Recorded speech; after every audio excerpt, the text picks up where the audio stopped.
Hello hi welcome back to my YouTube channel. ఈరోజు మన ఛానల్లో గుడ్డు పరోటా ఎలా చేసుకుందామో చూసేద్దామండి. ముందుగా 2 పెద్ద చెంచాల నూనె అయితే వేడి చేసుకోవాలి.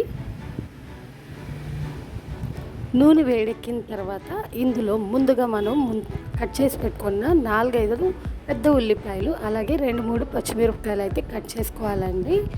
అలాగే కూరకు సరిపడా ఉప్పు వేసుకోవాలి, కొంచెం చిటికెడు పసుపు, అలాగే చిటికెడు కారం అయితే సరిపోద్ది. అదేంటి కారం చిటికెడు సరిపోద్దా అనుకుంటున్నారా? కాదండి, పచ్చిమిరపకాయలు వేసాం కాబట్టి గుడ్డు పరోటాకి ఈ కారమే సరిపోయిద్ది అనమాట. ఈ చిల్లీస్లో ఉన్న మనకి కారం సరిపోయిద్ది. ఇప్పుడు ఉల్లిపాయలు అనేది మనం మీడియం ఫ్లేమ్ మీద అయితే మగ్గించుకోవాలి. చిన్న మంట పెట్టకూడదు, అలా అని పెద్ద మంట పెట్టకూడదండి. మీడియం ఫ్లేమ్ మీద అయితే ఉల్లిపాయలు మగ్గించుకోవాలి.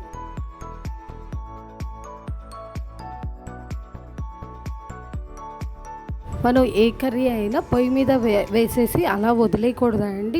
మధ్యలో కలుపుకుంటూ ఉండాలి. ఎందుకంటే అన్ని పక్కలుగా కూర మంచిగా ఉడుకుద్ది. At the same time taste అయితే అదిరిపోయిద్ది అనమాట. ఏంటి కూర కలుపుకుంటేనే టేస్ట్ అదిరిపోయిద్దా అనుకుంటున్నారా? అవునండి, మనం కూర ఎంత బాగా కలుపుకుంటే అంత రుచి ఉంటుంది అనమాట. మీరు కూడా ఒకసారి ట్రై చేయండి. చాలామంది మనం ఏం చేస్తామంటే బిజీగా ఉండి కూర పొయ్యి మీద వేసినప్పుడు కలుపుతాం, అలాగే దించే ముందో లేకపోతే మధ్యలోనే కలుపుతామండి. అలా కాకుండా మధ్యలో కూడా కలుపుకోవాలి. చూస్తున్నారు కదా, మాటల్లోనే మన ఉల్లిపాయలు అయితే మగ్గిపోయాయి. ఇప్పుడు ఇందులో 2 చెంచాల వాటర్ అయితే వేసుకోవాలి. 2 చెంచాలు అంటే 2 చెంచాలు అయితే సరిపోయిద్దండి. ఎక్కువ వాటర్ అయితే వేయకూడదు. ఈ వాటర్లోనే మనకి ఇంకొంచెం ఉల్లిపాయలు అయితే మగ్గించుకుందాం. వాటర్లో కూడా ఉల్లిపాయ అనేది మగ్గించేసుకున్నామండి. ఇప్పుడు ఈ 4 గుడ్లు కూడా మనం ఈ మగ్గిన ఉల్లిపాయల్లో వేసేసుకుందాం.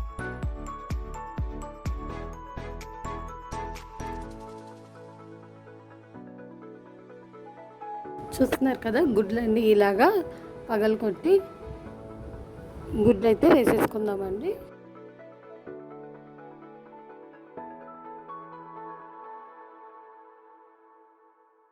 ఈ వంట చూడడానికి తినడానికి టేస్టీయే కాదు, చేయడానికి చాలా ఈజీ మెథడ్. కాకపోతే ఉల్లిపాయలు కట్ చేసుకోవడంలో కొంచెం టైం పట్టుద్ది. ఇలా వేసుకున్న గుడ్లు అయితే కొంచెం సెగ తగలాలండి. ఇమీడియట్గా అయితే కలుపుకోకూడదు. చూస్తున్నారు కదా, కొంచెం కుక్ అవుతూ వచ్చింది. ఇప్పుడు ఒకసారి అయితే నేను కలుపుకుంటున్నాను. మనం గుడ్డుకి సెగ తగలకుండా కొంచెం కూడా ఉడకకుండా అయితే అస్సలు కలుపుకూడదు అనమాట. ఇప్పుడు ఉల్లిపాయల్లో గుడ్డు మిక్స్ అయ్యేటట్టు అన్ని వైపులుగా అయితే కలుపుకున్నానండి.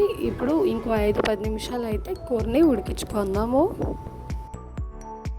Easy and tasty egg potato అయితే రెడీ అయిపోయిందండి.